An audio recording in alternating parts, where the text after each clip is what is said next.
যদি আপনি রেগুলার সিঙ্গাড়া খেয়ে খেয়ে বোর হয়ে থাকেন তাহলে আজকের এই রোল সিঙ্গাড়া আপনি একবার খেয়ে দেখতে পারেন। খেতে কিন্তু দারুণ টেস্টি হয়। তার জন্য প্রথমে 1 কাপ ময়দা নিয়েছি, 1 চামচ নুন দিয়েছি, অল্প একটু তেল দিয়ে প্রথমে ভালো করে ময়ানটা দিয়ে দিয়েছি। এরপর অল্প অল্প করে জল দিয়ে ভালো করে এখানে ময়দাটাকে মেখে নিচ্ছি। একবারে বেশি জল দেবেন না, অল্প অল্প করে জল দেবেন। তারপর দেখুন একদম শেষে অল্প একটু তেল লাগিয়ে দিয়ে এটাকে 15 মিনিট থেকে 20 মিনিটের জন্য রেস্টে রেখে দিয়েছি। এদিকে করে নেব আলুর পুরটা। তার জন্য কড়াতে তেল দিয়েছি, তার সাথে লঙ্কা ফোড়ন দিয়েছি আর কালো সরষে ফোড়নে দিয়েছি, অল্প একটু কারি পাতাও দিয়ে দিয়েছি এখানে, আর কয়েকটা কাঁচা বাদামও দিয়ে দিয়েছি।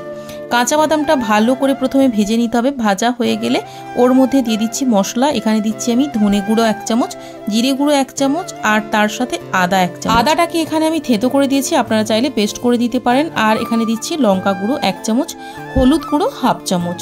তারপর ভালো করে মশলাটাকে কষিয়ে নিয়েছি। এরপর দিয়ে দিচ্ছি 1 কাপ মতো আলু সেদ্ধ, মানে আলুটাকে প্রথমে সেদ্ধ করে নিয়েছিলাম, তারপর হালকা করে ভেঙে এখানে দিয়ে দিয়েছি। তারপর দিচ্ছি 1/2 চামচ চিনি আর 1/2 চামচ লবণ। চিনিটা কিন্তু এখানে অপশনাল, আপনারা চাইলে দিতে পারেন নাও দিতে পারেন, তবে এটা দিলে একটা খুব ভালো টেস্ট হয়। আর একদম শেষে 1/2 চামচ গরম মশলা দিয়ে এটাকে নামিয়ে নিয়েছি। তো দেখুন এখানে আলুর পুরটা কিন্তু একদম মাখো মাখো হয়ে গেছে আর এটা এদিকে যে ময়দাটা মেখে রেখেছিলাম সেটা থেকে একটা বড় করে লেচি কেটে নিয়েছি আর সেটা দিয়ে একটা খুব বড় করে রুটিও বেলে নিয়েছি। তার ওপরে দেখুন এখানে আলুর পুরটা আমি দিয়ে দিয়েছি আর তারপর এটাকে পুরো রুটির মধ্যে স্প্রেড করে দিয়েছি। ওপর থেকে ছড়িয়ে দিচ্ছি অল্প একটু মেয়োনিজ, তাটাও কিন্তু অপশনাল, আপনাদের কাছে থাকলে আপনারা দিতে পারেন, না থাকলে দেওয়ার প্রয়োজন নেই।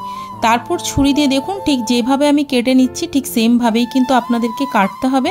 কেটে নিয়ে এটাকে একটা একটা করে রোল করে নিতে হবে। তো এখানে আমার সমস্ত রোল কিন্তু বানানো কমপ্লিট। আর হ্যাঁ, এটাকে একটু আস্তে আস্তে করবেন, তাহলে কি হবে, নইলে রোলগুলো ভেঙে যেতে পারে। তো দেখুন এখানে রোলগুলো কিন্তু আমার কমপ্লিট। এবার এগুলোকে একদম ডুবো তেলে লাল লাল করে ভেজে নিতে হবে, তাহলেই কিন্তু রোল সিঙ্গাড়া একদম রেডি। আর এটা বাইরেটা ঠিক যতটাই খাস্তা মুচমুচে হয়, ভেতরটা কিন্তু ঠিক ততটাই নরম হয়।